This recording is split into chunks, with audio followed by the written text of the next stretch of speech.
Do you like basketball? Basketball 농구? I like, but I'm not good at. Yes, I'm not. Me too.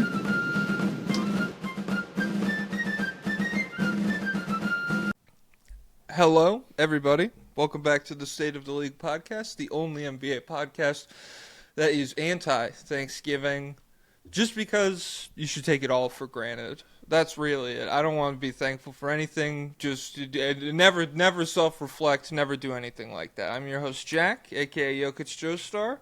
With me, as always, the world-famous Pablo Escobar, and today we are joined by S from The Athletic NBA Daily, and more topically, Raptors Republic today as well. Very true. So we're going to talk about the Raptors and how well they've been playing and stuff. But how's it going, S? How you been?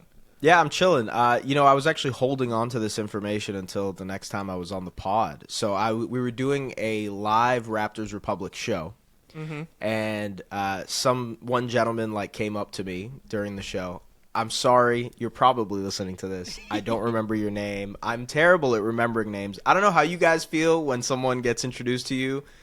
All of my energy and power goes to making sure I do a successful handshake, or you know what I mean? So they'll be like, my name is this, and it's my name is beep. Yeah, exactly. So I apologize that I don't remember your name, but they were like, yo, you were great on the State of the League podcast. It was awesome. Whoa. You got to do more. I'm like, oh, say word. This is okay. Hell yeah. I appreciate you. Thank you so much. So shout out to that guy. Mm-hmm. And yeah, that's all I got for you guys. So you guys got fans in Toronto like that, man. You guys got motion. That is great to hear. Damn, that rocks. So yeah, anybody really could comment and be like, "That was me," and we have no idea. Stolen valor, yeah. Don't you guys have a Chris Boucher stan who always comments? Maybe it could be him. Maybe you never That know. would be dope. That would be dope. He might be going through it though, because they're down to center and they're like, "Well, we can't play Chris Boucher." That fucking rocks.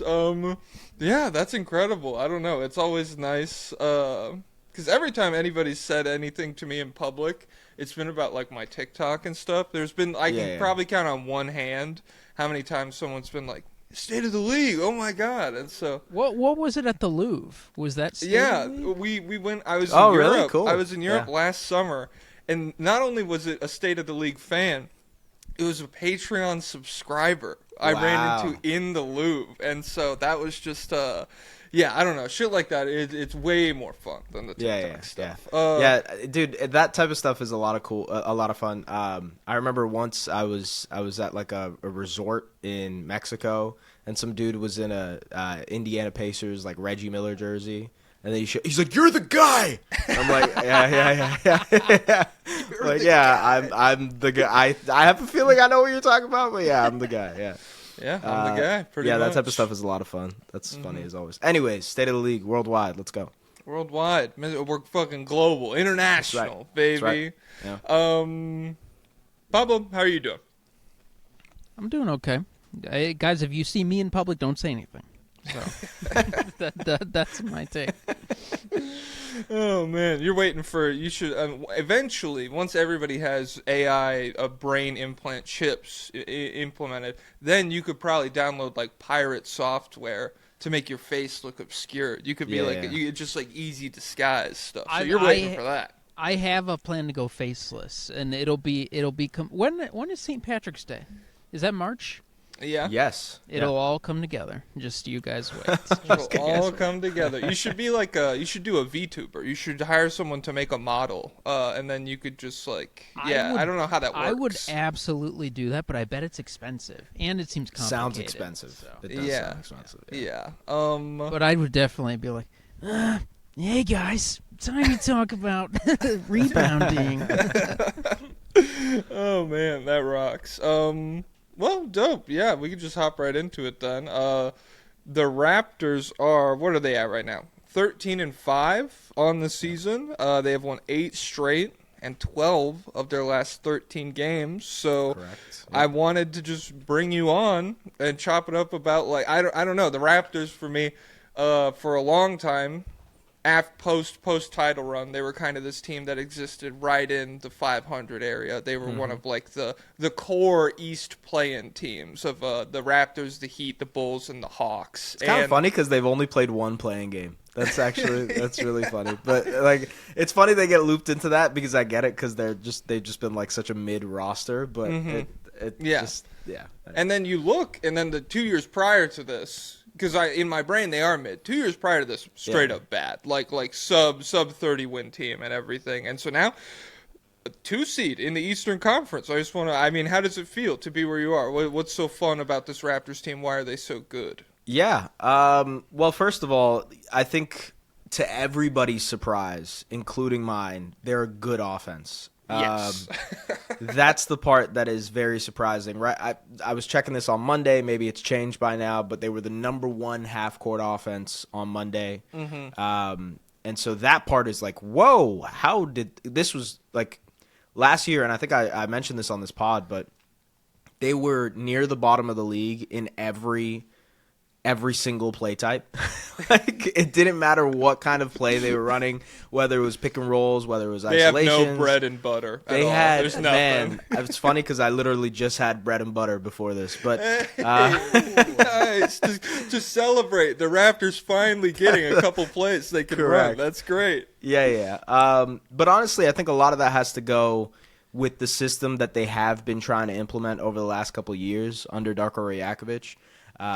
They've consistently been near the top 5 in assists per game, assist percentage as well, so they move the ball very frequently. Yes. And I think that just gives them a lot of opportunities on cuts, off of screens, getting things going off of movement. It's made life easier on a guy like Scotty Barnes, who I mentioned this a couple days ago, but he's getting assisted on 62 or 63% of his shots, which would be a career high. Related to that is the fact that he's also shooting a career high in field goal percentage, 3-point percentage, 2-point percentage, free throw percentage, all of the above, right? Yeah. Brandon Ingram's presence has immensely helped on the half-court side of things just because even when the going gets tough on a possession, he can kind of just be a release valve. Hey, we need a bucket immediately. Go get it for us. And he's been really, really good in that regard. So the other thing is, like, their bench is cooking. I don't know. They're cooking on all cylinders, truthfully. This is just a wildly hot start. Yeah. Some of that has to do with the fact that they are playing some terrible teams, And you play who's in front of you, guys. You play who's what do you in front want of me you. to say? Okay? Yeah, I agree. Dude, I was actually having this conversation, like, last week, but those Lowry DeRozan teams, like, pre-Kawhi, they kind of got their records for the most part beating up on bad teams. Like, they would be like 40-9 against teams below 500 or something like that, right? Yeah. But they would be like 500, maybe a little bit above 500 against good playoff teams. And so that was always the thing where they're like, is this team as good as their record is? Yeah. And that was when the East, I feel like the bottom of the East in those days, like it always stinks. But back then, I feel like the real bad teams in the Eastern Conference, you just had like 4 or 5 that it was like, yeah, we're sleepwalking to a win if you're a capable team. Yeah. So that's part of it. They're taking care of business, but man, it's been a lot of good. Yeah, the offense. I was basing all my expectations off of purely your and Samson folks' preseason tweets about the offense, and so this is really surprising because the way you guys talked about it, it was like this is a college job. They're not even going to be able to dribble the basketball in the half court. So it's been very surprising, but. As somebody, I mean, I've always been a big Scotty Barnes guy. And you have been. I see you doing the propaganda for us. Thank you very much. Hey, we are one of the foremost. We are one of the founding people, I would say, of maybe the Paolo Banchero doubting club. When he was first named an All-Star, we were vocal. We were like, right. Why is he an All-Star? Why is he? Well, you guys are doing pretty well right now. Magic 5-2, without him.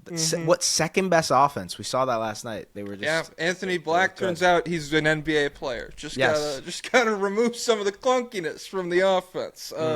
Everything's up and down because Bryce Sensabaugh is currently the crazy rotation by that is that true. psychopath Will Friend. fraudy because he's more focused on dating celebrities than coaching. But we'll save that for a different day. Unreal. Svi Mikhailuk getting minutes over my Bryce God. Sensabaugh. Insane. He was a Raptor, right? He was a Raptor. They used to call him Sfiji, which is absurd. I know him as Svi Rex because he's got a negative wingspan. That's a good one. Damn. Okay, Pablo, do you have any questions to lead off about the Raptors, or just what do you think? We did a mildly long Raptors segment on the Patreon episode this week where we talked about, they are good in half court. The offense is very good, but just what are you thinking about Toronto right now? So I was looking at all their stats. They are Yes. top 10 in accuracy, in percentage, at everything. They're top 10 at the rim, they're top 10 from the mid-range, and they're top 10 from three-point range. They're fourth in effective field goal percentage. So when you say that, like, they're just killing on all fronts, they really are just killing from literally everywhere. They're up to the number 6 offense. They don't take that many threes, but they're still making them, and they take a lot of They take a lot at the rim and the mid range, and they're number 2 in the half court now. Denver overtook. They overtook. Yeah, they were creeping up. I figured they would lap them. All it took was for the Nuggets to fall to, I think, like 14th in defensive rating. so the offense is up, defense is slid a little bit, but it is what it is. Yeah, I mean, when you're competing with a Nikola Jokic offense, it's not bad. Yeah.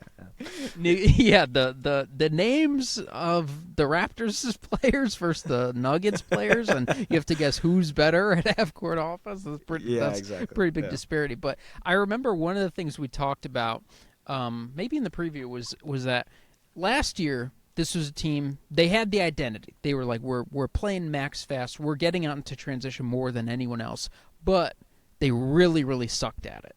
And so this year, they're number 1 in transition frequency again, and they're still not that good at it. Like their efficiency in it is not that great. I think they're 15th they're like, in points per they've possession. jumped from the worst to the middle of the pack, and so it's working out for them. Also, they're the 5th best team at not turning it over. So this is like wild. a machine. Yeah, I know. I think that part is the craziest part because they move the ball so much. You know.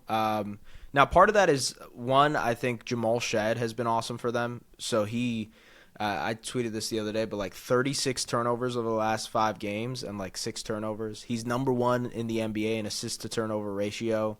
Move over, count of assist to turnover ratio or whatever it was. Monte Cristo. I can't remember what his nickname was. It's something like that, right? Count of assist to turnover ratio. Are you talking about Monte Morris? Yes. Yeah. Oh, see, because in my mind, assist to turnover ratio is Tyus Jones and no one else. Yeah, I know. Tyus took that mantle. You're right. Yeah. Count of Monte Morris.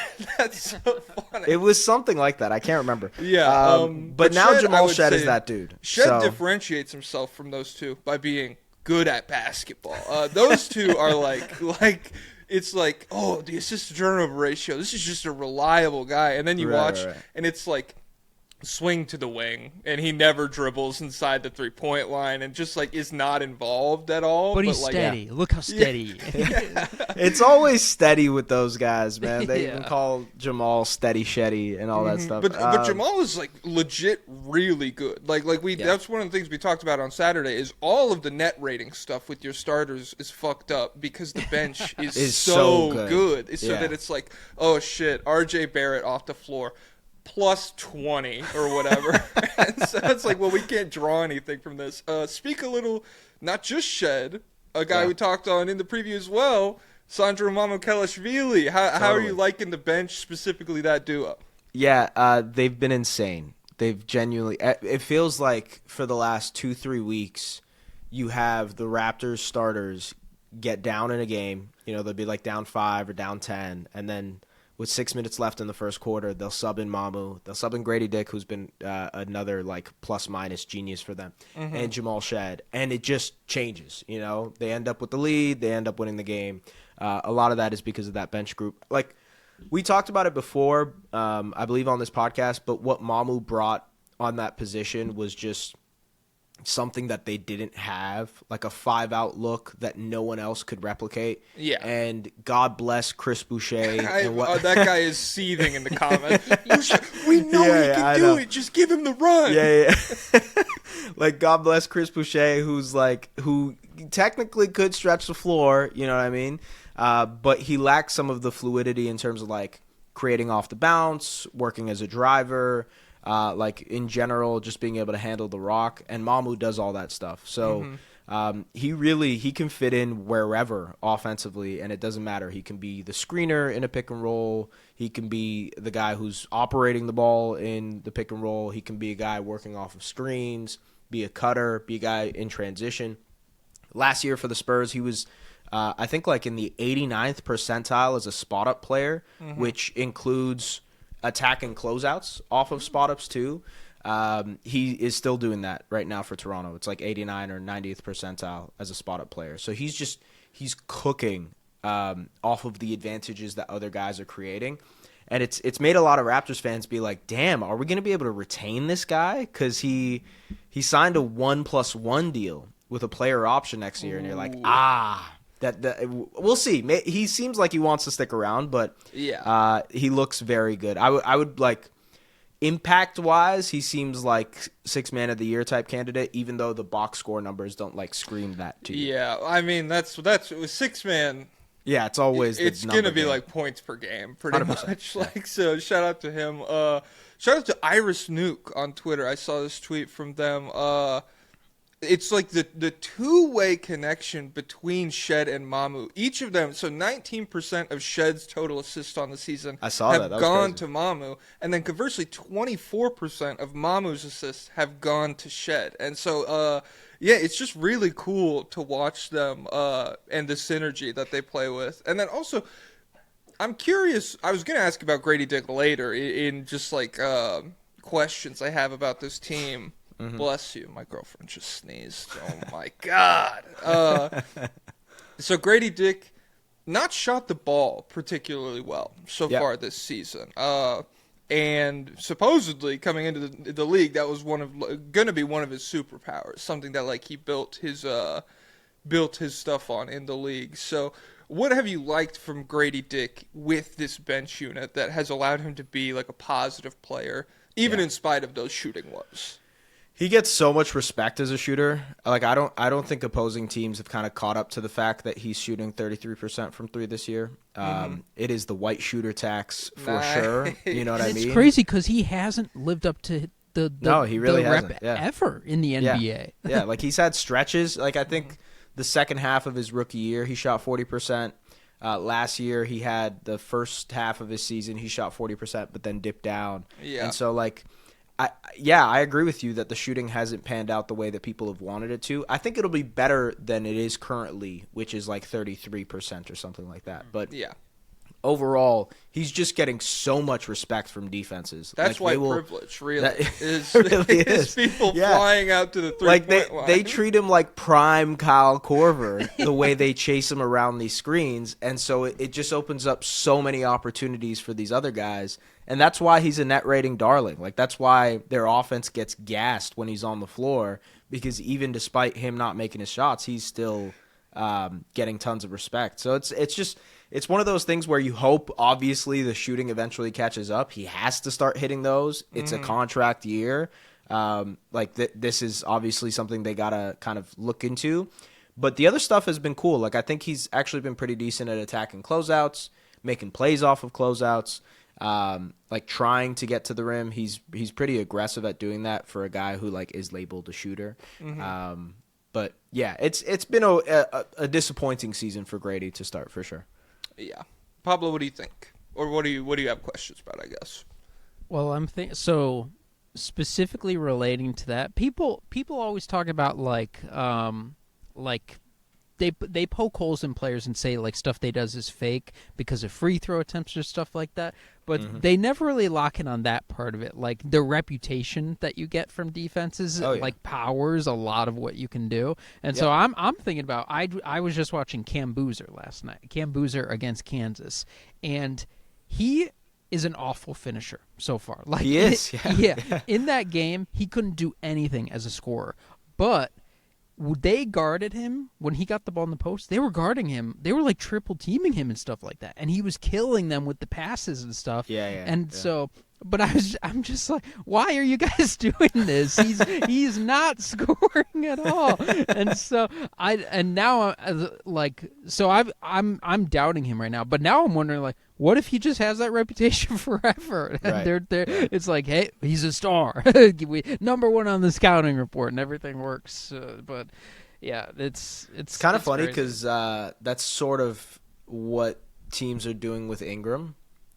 Like, the Raptors' number one offense, especially in the clutch, is like Ingram will catch it in the pinch post area, and then just like he will get swarmed. It'll be double teams on double teams on double teams. And like, for the most part, Ingram is obviously a very talented mid-range scorer, can work in that area. So I understand why he's getting a ton of attention. But yeah, teams are acting like he's prime Jokic. Like, they're literally doubling him like he's Jokic. You know what I mean? Yeah. So it's creating a lot of good looks for the Raptors offense. I wonder if teams eventually start to just say, hey, we're fine if you beat us one-on-one. We don't want to get these other guys going, you know? Yeah, that's. I was just listening to Nekias Duncan and Steve Jones on their podcast. They made the same point. They're like, well, we'll see if it lasts, but he's really cooking out of it right now. And so, how much of the half court success? What would you say? Who is powering this?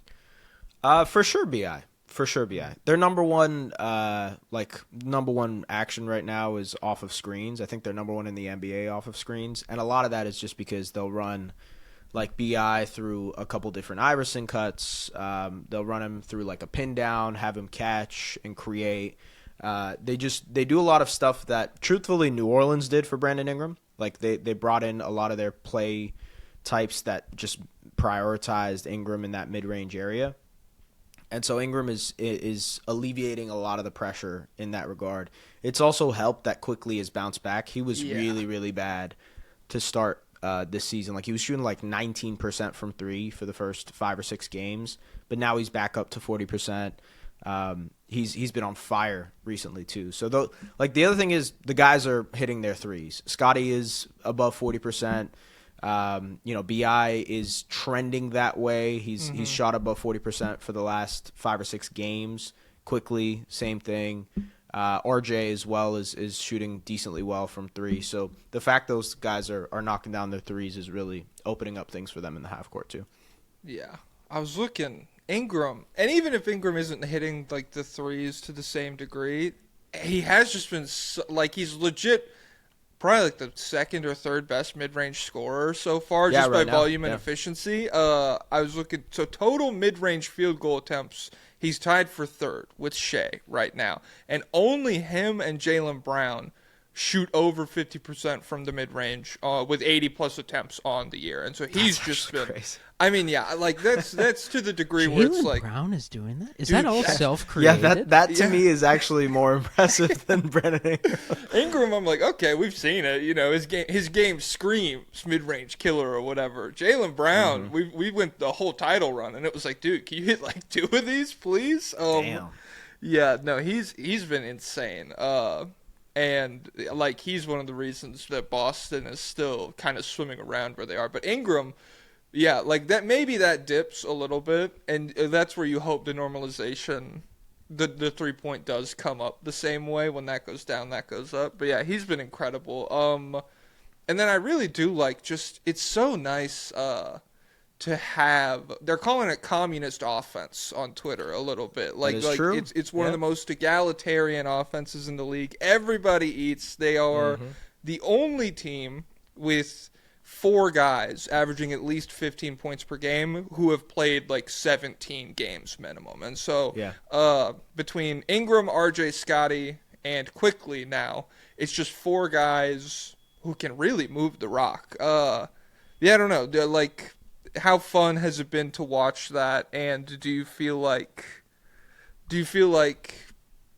it's getting, like, it's sustainable? Like, all of these guys making these plays continually is something that the Raptors can really build on. I think they've built themselves a foundation over the last couple of weeks to kind of, you mentioned the identity, but like they've it's one thing to have an identity, it's another thing to have that identity work. and to see it through, and for players to eventually believe in it, Mm-hmm. because that's part of why communism basketball works. It's kind of like communism itself. You got to, the collective, everybody has to buy in, guys. The collective has to buy in. Me. Exactly. So like you have to be able to collectively buy into that. I think it's really cool. On Monday, Ingram was like, yeah, Darko is the leader of this team. Like we go as far as he goes. And I think that's really cool because I don't think I've ever really heard a player say that about a coach. It's usually like shouting out another player or something along the lines of that.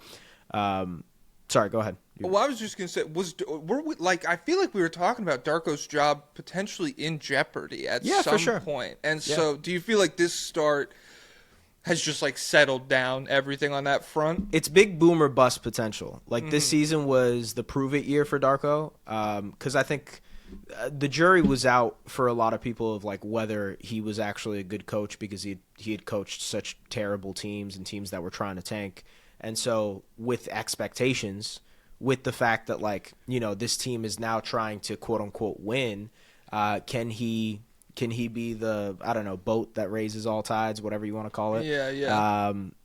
Or a tide that raises all boats that I flipped that around. The boats are going up. Boats are going up. Darko, baby. Yeah, exactly. So yeah, I think that's part of it. Like he's proven that this offensive system, again, if bought into, can work. The question moving forward, and I think this is a question for a lot of Raptors fans who are wondering, how do they do against better defenses? How do they do against better teams in general? Their schedule starts to get tough in January and in March. How do they play against those teams? Like they've built themselves a decent cushion here where I think when all is said and done, they'll probably still end up being a top 6 team in the East, but where in the top 6, Yeah. I think that's where we're kind of working with now. Crap, I just had something about like the way the schedule gets tough. It's nice at least that like to be such a deep team, you would hope that insulates you. It's not like I mean, I don't even want to single out the Lakers because they've had pretty solid depth so far. But like an old guy and a guy who gets hurt sometimes. If your schedule is like brutal, the Clippers, actually, Clippers are a good team, right? If your schedule's brutal in February, it's really scary to be a team like that. But hopefully, with a team that's young and athletic and has a lot of guys that they can kind of lean on, it's more sustainable. Oh, the Cavs win. We're coming off that big win over the Cavs, and that's what I was going to talk about. Would you consider that?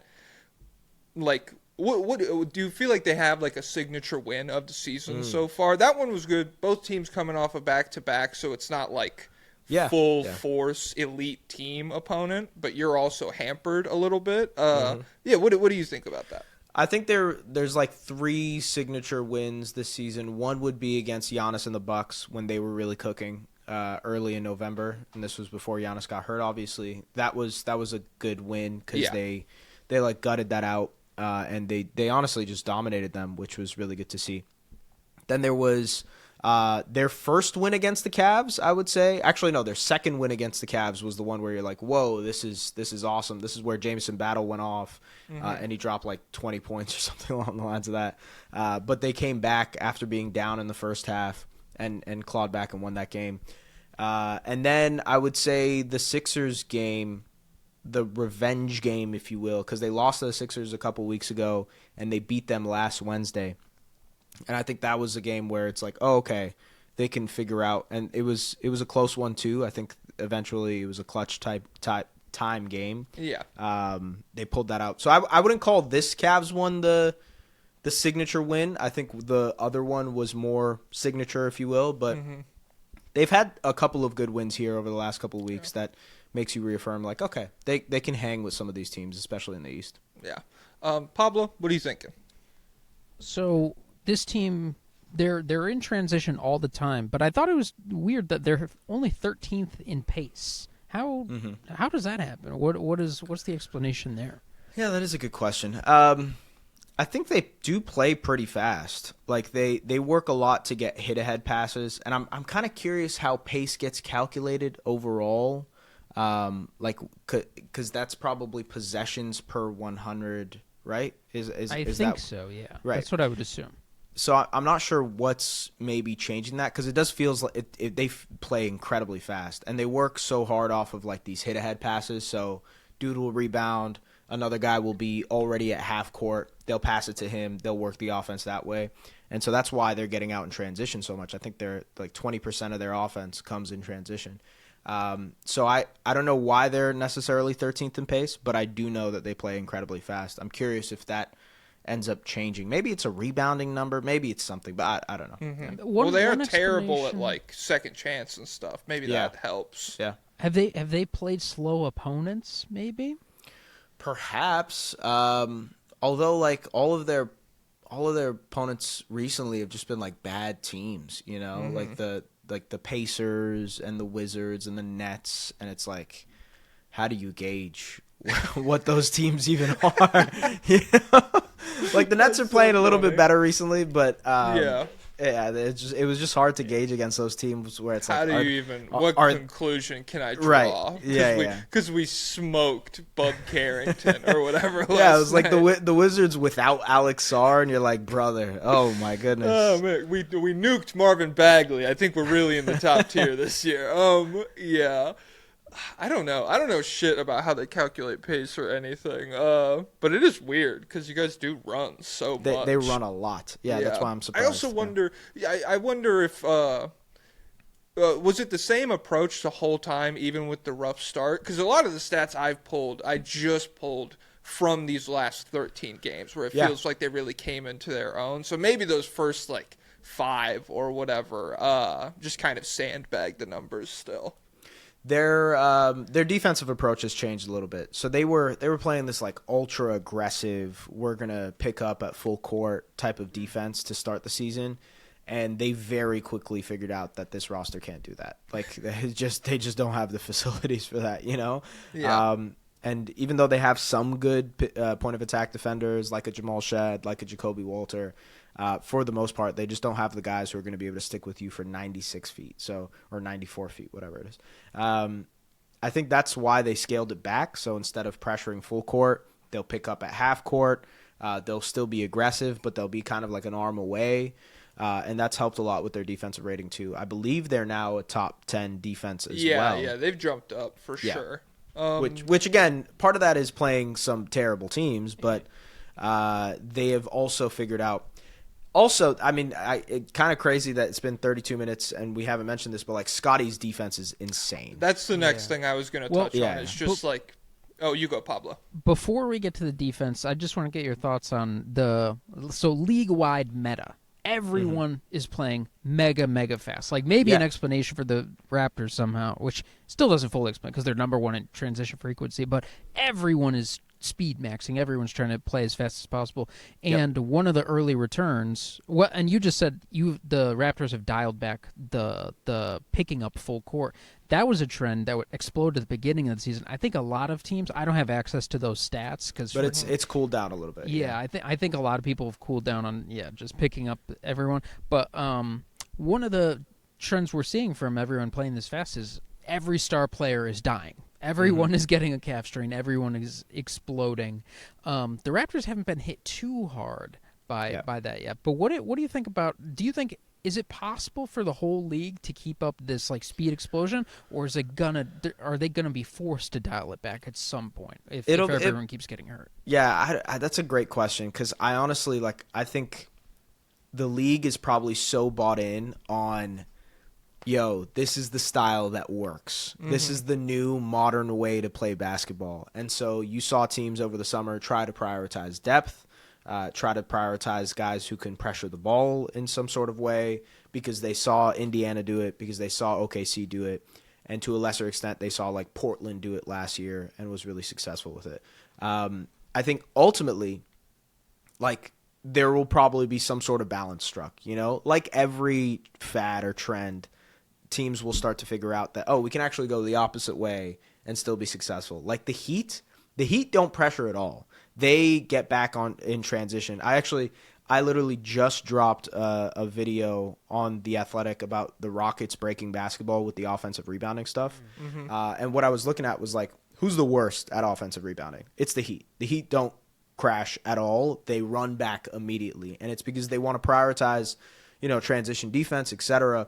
But at the same time, they don't pressure at all either because they know, like, they have Davion Mitchell and he'll be able to pick up, but basically no one else on that team is going to be able to do it in any consistent way. So they know their roster. They know the identity of their team. Not every team, not every player can play that way. It's the same thing with, like, how obsessed we were with small ball lineups and, like, let's just juice our offense that way. Not every team could have done it. Not every team was the Houston Rockets. Not every team was the Golden State Warriors. It's just figuring out a way to play the way your roster kind of is. Yeah. And I think the Raptors learned that lesson pretty quickly because they saw they wanted to play a certain style, and they're like, I don't know if we can achieve that, Yeah. I called the Bulls offense the lipstick offense. You know how the Grizzlies and the Heat now they have the wheel. I called the Bulls the lipstick offense because it's putting lipstick on a pig. You're trying to we suck, but let's just get up and down, and maybe good stuff will happen. No, that's true. Yeah. I swear, I don't know. I had an insane moment doing prep yesterday where I thought I was looking at transition for like 15 minutes, and then I looked up and I was looking at isolation, and so I was like, oh shit, all of my numbers are wrong. And Chicago, if they're low in one of those, it's probably isolation. But I swear I was surprised at how low Chicago was with the transition stuff as well. But speaking to the Scotty Barnes of it all, because you're right, 35 minutes in at this point, almost zero Scotty Barnes glaze, an enormous bounce back season for him.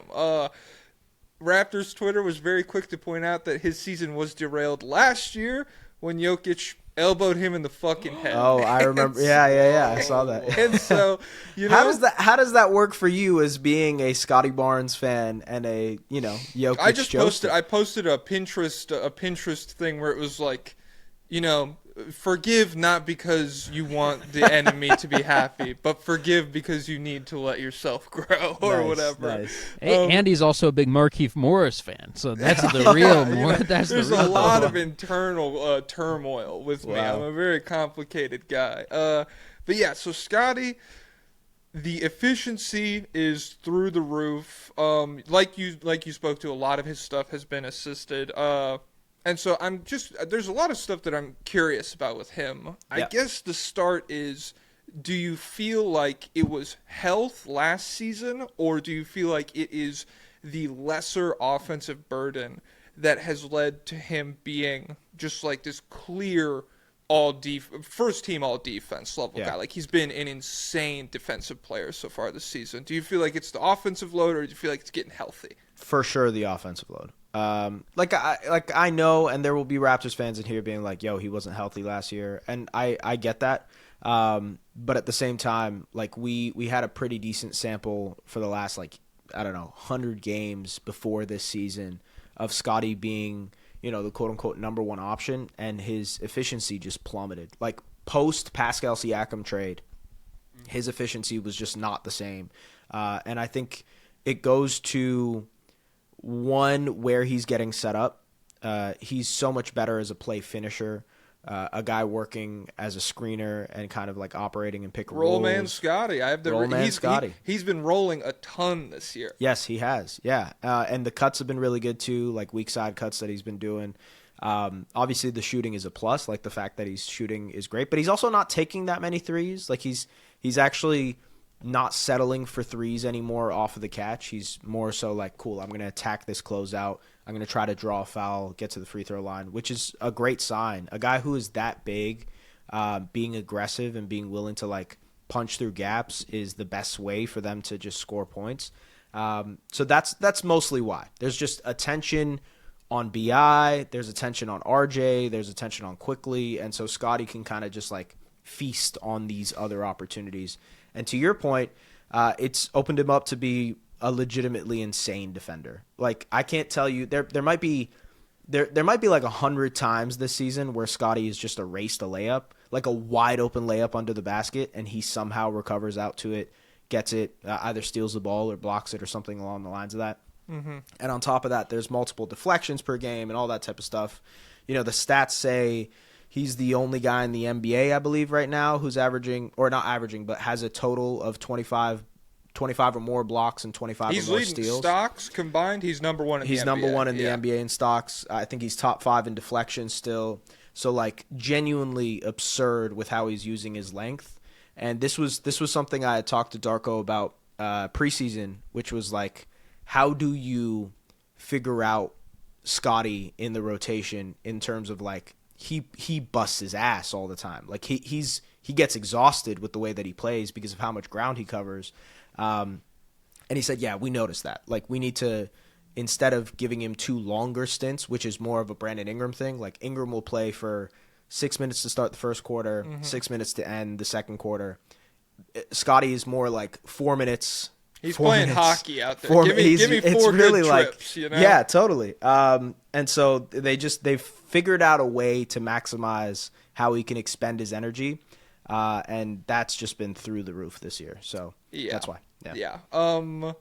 Yeah, shout out to him. Specifically the Bucks game that you mentioned earlier. I went back and watched that. That is one of the crazier defensive games I've seen. Yeah, he was sick. On Giannis specifically. I'm sure Giannis still finished with like good numbers or whatever, but there was just so many moments where it's like, you know, when you watch a game and they do like the little like lob up over the defender and the guy just doesn't even go for it. Yeah. In the modern NBA, at least, Scotty just blows that up. It's just not available anymore. And it's so dope to see him playing well this year. I said this about Jalen Duren too, because it's like, you see these guys that are toolsy, these enormous arms. Jalen Duren, Scotty Barnes is like 6'8", Giannis pretty much, and you see them trending in this one direction where it's like, do not become a finesse player. I cannot tolerate it if you become like a touch guy or something.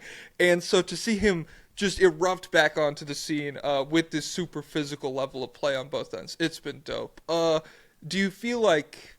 I don't know. Do you feel like the roll man stuff puts him in more interesting positions as a playmaker? I was curious about that as well. Yeah, the short roll stuff has been popping. I'm pretty sure even though the Raptors have been shooting the ball, they still face a ton of zone. And so he's their number one zone breaker. He'll get in the middle of the floor, make a play that way.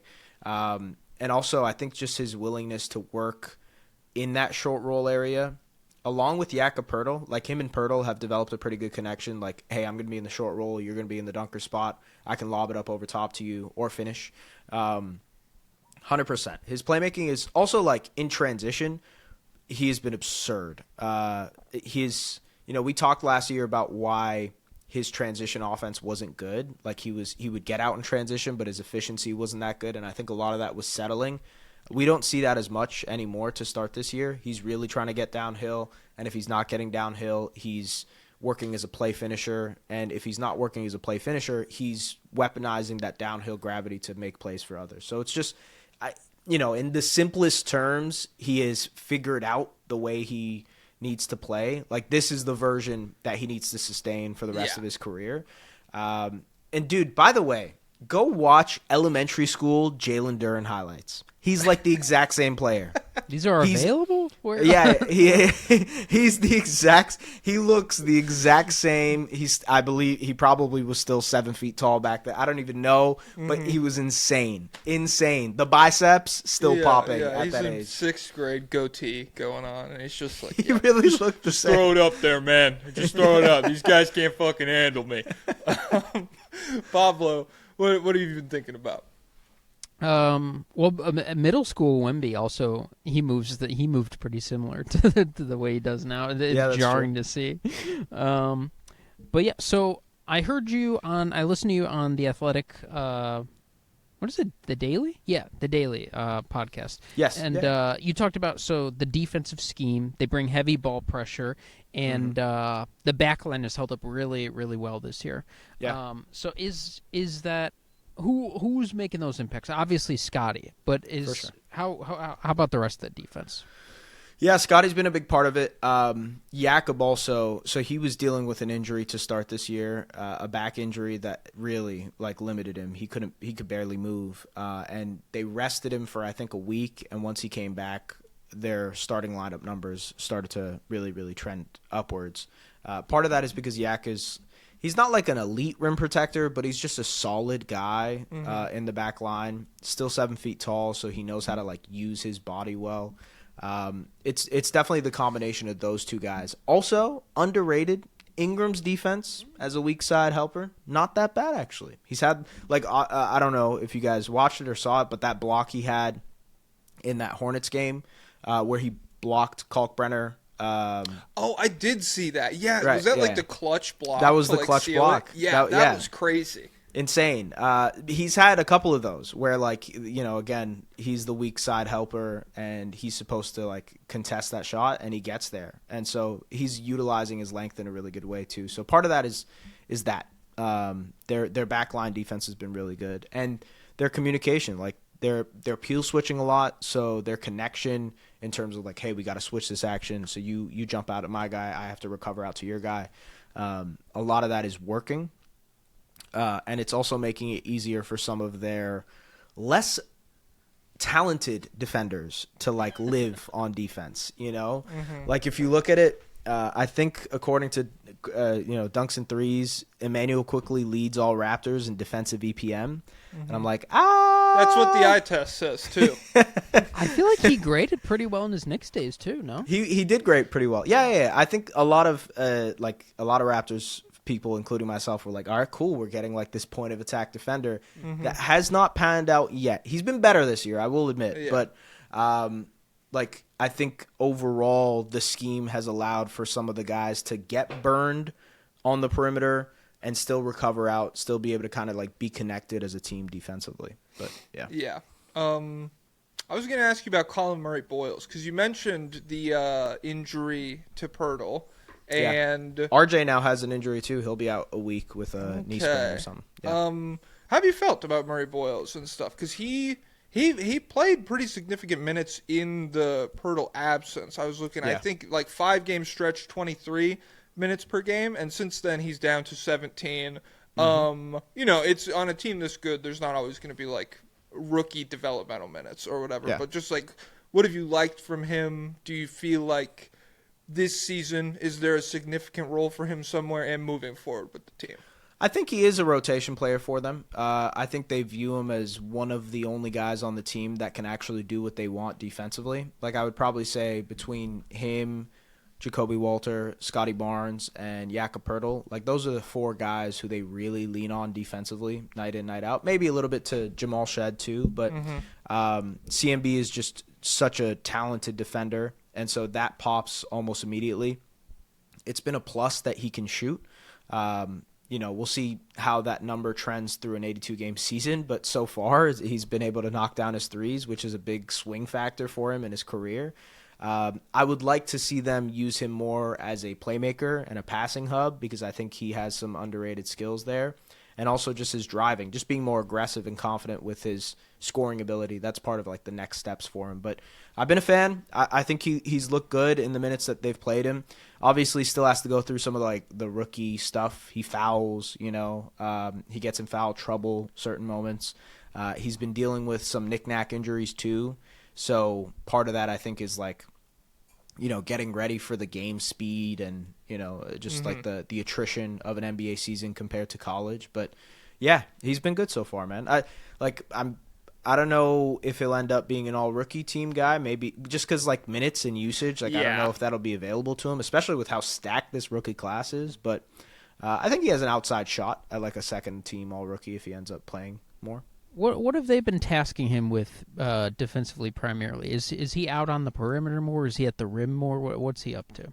Yeah, he's definitely at the perimeter more. Like, he's guarding the wings. He's guarding the guards. He's switching a lot in actions, too. So he'll be, like one possession, he'll be on, I don't know, let's say Trae Young, and he'll be kind of sticking with him, or he'll switch on to a perimeter guy and deal with him. And I think for the most part, but at the same time, it's crazy because he's also had to be the primary assignment on some bigs to start his career, especially in the preseason. It was like, all right, you got Sabonis, then you got Jokic, then you got Giannis, then you got Wemby, and that was sort of the assignments, the main assignments. One of those is not like the other, by the way.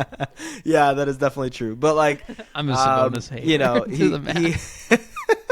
he's had to deal with some, like, I don't know, I guess all-star level players in terms of the primary assignments he gets, but they're very comfortable switching him out onto the perimeter too. So I think they just know that he's a talented defender. He gets his hands on everything, and so that allows him to just stay on the floor above all else to develop the offensive side of the game. So if Pirtle misses more time, who will be? Ooh, baby. Who will be they're at the cooked. 5? Will it be Scotty? Will it be him? Or what's the solution going to be? Well, will they go Mamu and just say screw it, spacing? Yeah, I think they will go Mamu. Yeah, I think they leaned into the CMB stuff early in the season, and it didn't work, truthfully. But I think they will go Mamu because I think, again, he juices so many lineups offensively where they just lean into the 5 outlook more. But that's if this Raptors team wants to get serious about doing something this season, they probably got to trade for another big, like a backup big that they can break in case of emergency type. I've had people float out like Day'Ron Sharp and Daniel Gafford. He's a hot name. We've had several people be like, "Can my team get Sharp? Come on, please." He's just like a sick rebounder. He's an insane rebounder, and so I think that would help. But they do need another big. Eventually, they need to address that position. Maybe CMB ends up being that, but he's still a small ball 5. He's not your like 7-footer that can go out there and consistently be a rim protector for you. It's just a different story with him. So they definitely, like, let's say February time, I would not be surprised if, like, I don't know, Ochai Agbaji gets traded and they move him for a center who's cheaper, who can kind of fill out their rotation a little bit. Yeah, I did hear you say that this season is a trial run, and if they're still good later, then we'll be buyers. And I was going to ask, so what kind of buying? So would it be more just on the margins buying like that? Yeah, I think so. This team is never afraid to make a big move. I think even with the new regime, if you will, with Bobby Webster, they're not going to be afraid to make a big move. The question is, like, what, and they have the contracts to be able to go out and match salaries for some of these guys, but it just depends what the cost is. Like, we're seeing the trade market kind of materialize right now. Anthony Davis, LaMelo maybe, John Morant maybe, Trae Young maybe, Lauri Markkanen for sure eventually.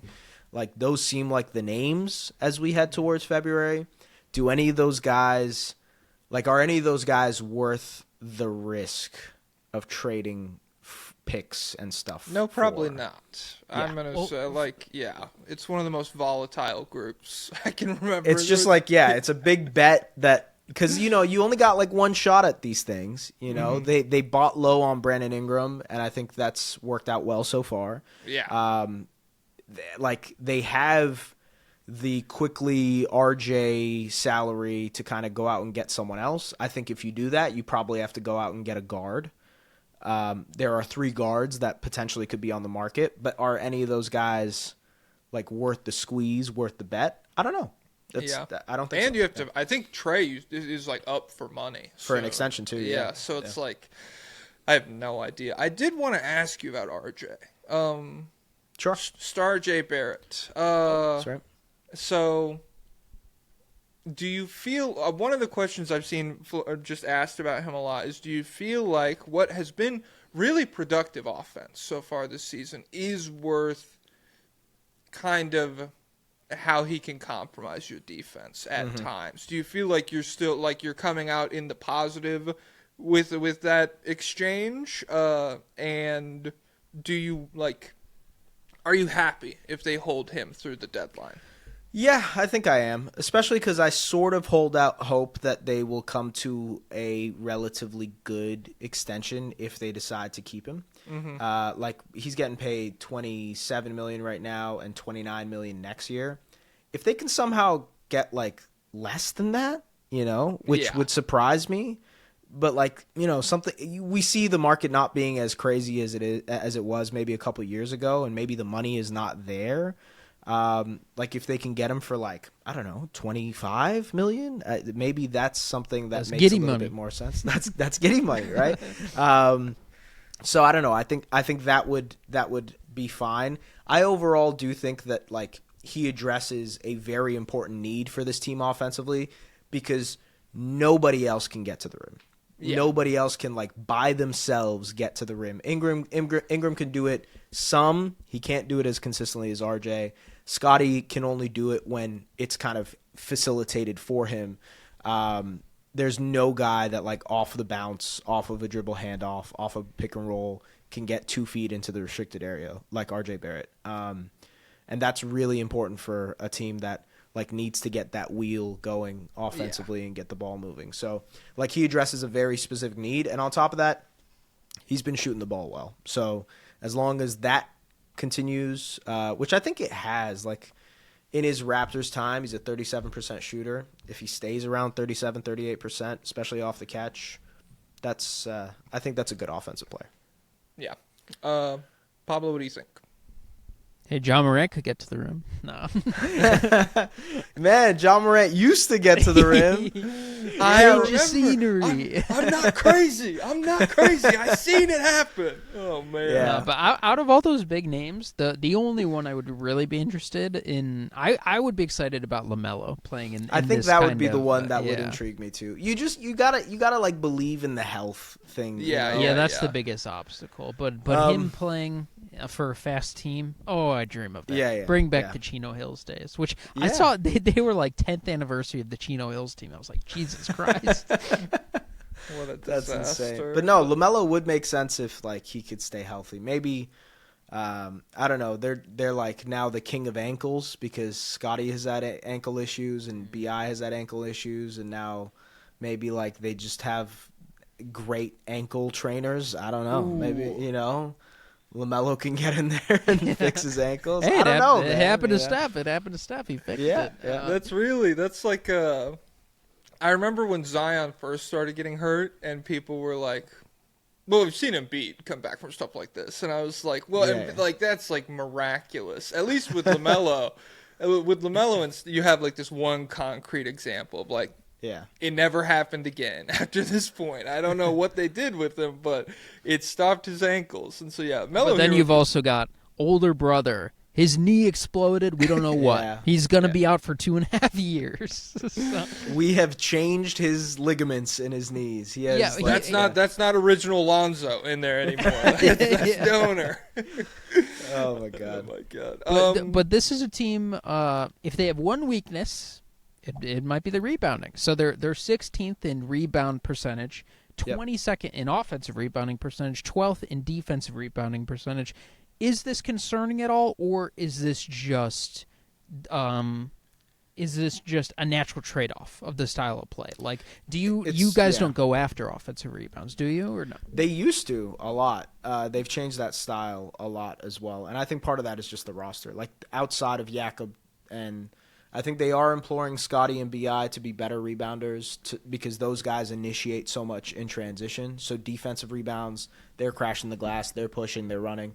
But Mamu is not a good rebounder, unfortunately. Like, for all the great things he does offensively, and I think he's actually been pretty good defensively too, he is not a good rebounder and does not crash as often and gets boxed out and out-rebounded pretty frequently. So it kind of goes back to the roster and not having another guy who can close out possessions for them on the defensive end, another, like, 7-footer. They've also played some big teams here to start the year, Cavs, Bucks, Wemby, Giannis Marvin Bagley, naturally Marvin the Bagley. gauntlet. But they've played some big teams to start the season. The league overall is trending towards being bigger. I'm curious to see if they end up trying to address that need at some point too, because I think it is more roster than anything else. And you do have the number 2 transition defense right now. So can you add rebounding without compromising that, do you think? Yeah, that's the age. I can't believe I'm about to say this. That's the age-old question. Your smolder face is good. That was cool. Scholarly podcast, It is like that's what NBA coaches try to figure out all the time, right? It's like I said with the Heat earlier, like they do not care about crashing the offensive glass. They are prioritizing defensive transition.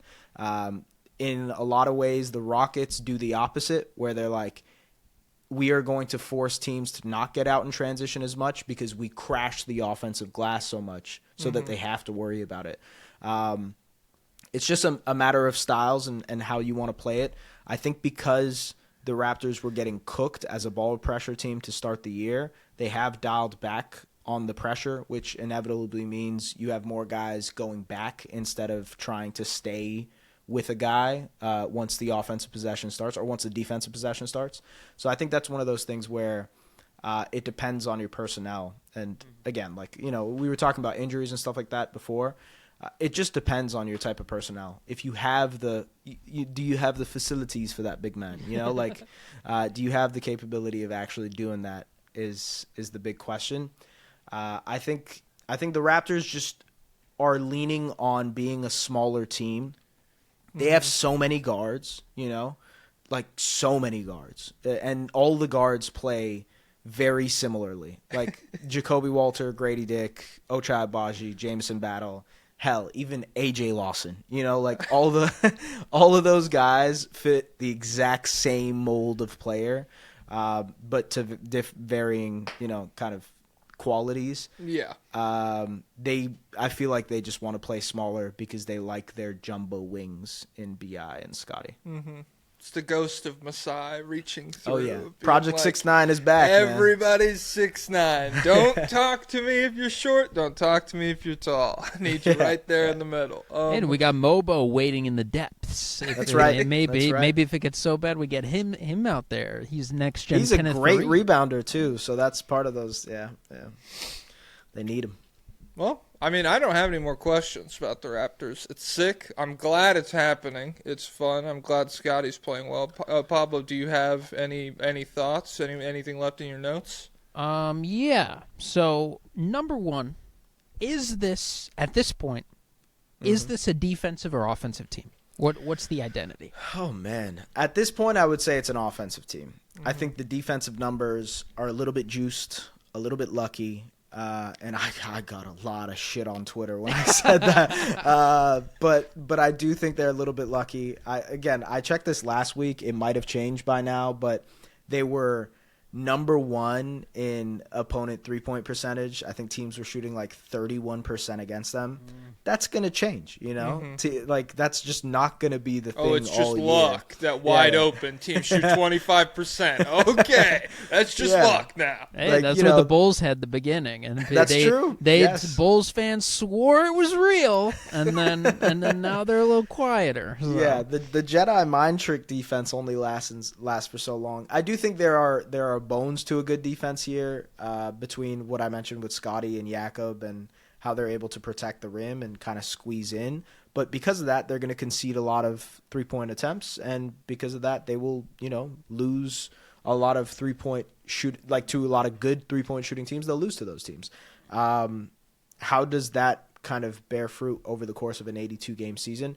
I do think they'll be a better offensive team than a defensive team throughout the course of the year. I am very curious to see how much this offense actually ends up finishing, because that would be insane to me. You know, they were, I think, 26th or 27th last year. The year before that, they were 26th or 27th or 24th or 25th. For them to go from that to like top 10 offensively, that would be a marvelous It'd be dope. turnaround, But I mean, yeah, I don't know, when you inject this shit where it's like, oh, Quickly's not bad anymore, and Brandon Ingram's actually sick now, and it's just like this, just like an injection of offensive talent that it makes sense that there's been this turnaround. But I'm with you also, where it's like we are approaching the number of games. The sample size is getting big enough where I will be like, potentially canon, potentially real. But then at the same time, it's also like the tricky amount where it's like, oh, 20. Yeah, I remember when we played good for 25 games, and then it's February and they're like 17th or whatever. But yeah, like I said, I'm glad that it's happening. Yeah, dude, it's for someone who is, again, like as a, I guess, quote unquote credentialed media member, has only covered terrible teams. What was your first year? 23.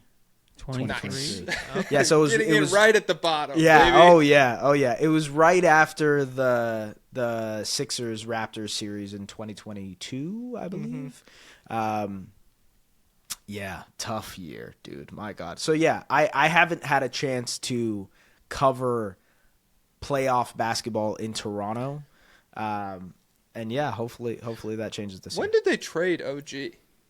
2020 not last year, 2 years before that. So 2023, but like the 2023-2024 season. So you got it. Were you in 22-23 season? Or? I was in 22-23. Oh, okay. Yes. It'd be hilarious if they just bring you in and you're like, first article, OG obituary. Oh, yeah. It was tough. Very, very tough. Yeah. Mm-hmm.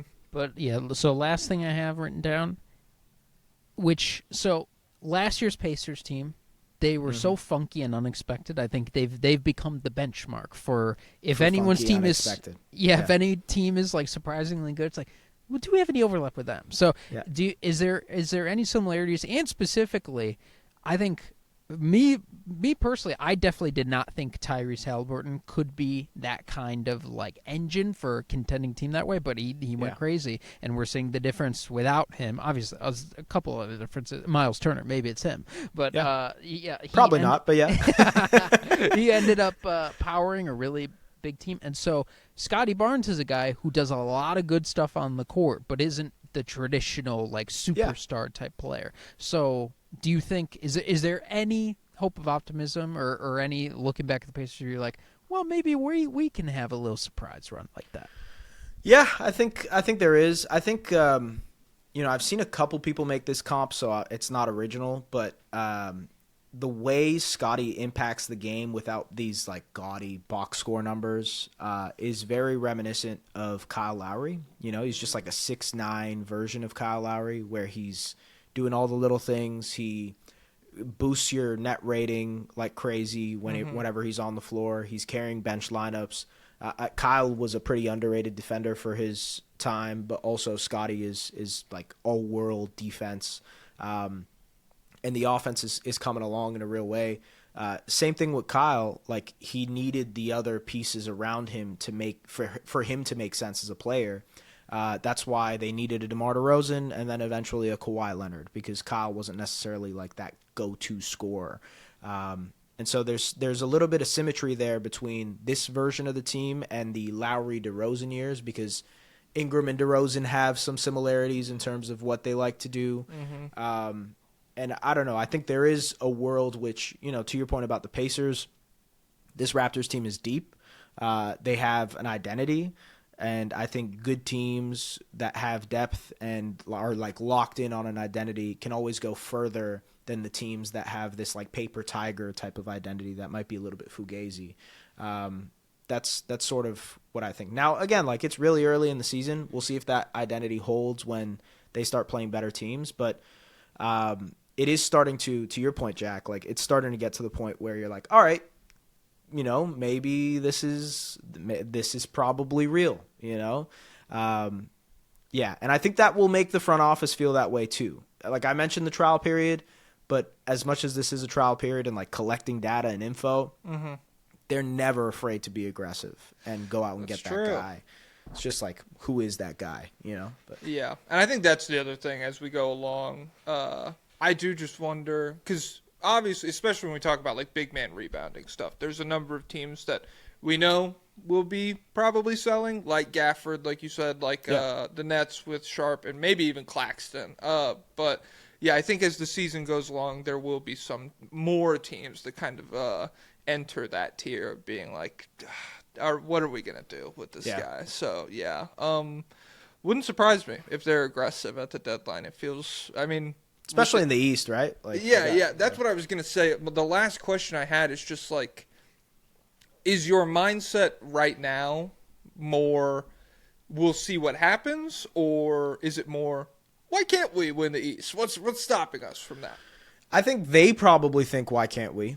I think for most people, it's like a wait and see. And like, you just need more than 25 games or whatever it is. Like, once we get to January in February, and if this team is still top 4 in the East and, like battering teams at home and doing well on the road, then we can have a conversation of like, all right, maybe they should go for it and maximize their opportunity, because the Cavs are trying to figure things out and the Knicks are trying to figure things out, and like maybe you like your chances against those two, Yeah. I mean, it's the East. It's a weird season for everybody, because the West kind of sucks down to bottom half, but then the East is like, what is the top of this conference even look like? It's a weird start to the season in general. I don't know how you guys feel watching these games, but like with the amount of injuries, and it's kind of like hard to get a grasp on some of these teams, because you're like, all right, I'm watching Paolo, the Magic without Paolo, and the Sixers without Embiid and PG. And I know Embiid and PG like barely have played this, you know what I mean? But like for the most part, how am I supposed to like have these big grand takeaways from this game? It's just it's becoming increasingly difficult to be like, oh, this team is doing this really, really well and dominating, because Wemby's out and Sabonis is out. Besides the Thunder just fucking kill everybody. It feels like the NFL is like this too a little bit. I was talking to like Theo Ash, and I was like, no, there's no good teams in the NFL this year. There's just nobody's actually good. And then except the NBA. Bears. Bear down, I guess. In the NBA, then it's like, oh shit, Pistons just stomp everybody now, and so it's just it's interesting. I'm excited to see as the sample size grows. Did you see Tyler Hero came out as anti-wheel?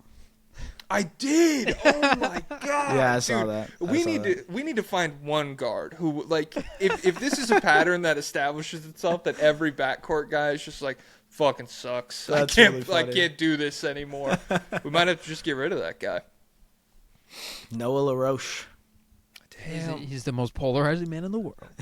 He's the most hated man in the world. He hates point guards. Which you would think everyone wants to ISO all the time. So I don't really get it. No, but it's like, it's looking inward, right? A lot of self-reflecting. You're like, damn, I'm a scream merchant. You know? I'm not like that. I'm really not like that. Yeah. Oh, that rocks. Okay, well, everybody, I mean, NBA Athletic Daily, Raptors Republic. I'll put all your stuff in the links below. Anything else specifically you want to shout out before we log off? No, appreciate you guys. Shout out to that dude once again who shouted out the State of the League. Mm-hmm. Big shout out to you. Thank you guys for having me as always, man. Always fun. Yeah, absolutely. Always a good time. David Robinson, take it away. Basketball is an endurance race. Whoever's got something left to give in the fourth quarter wins.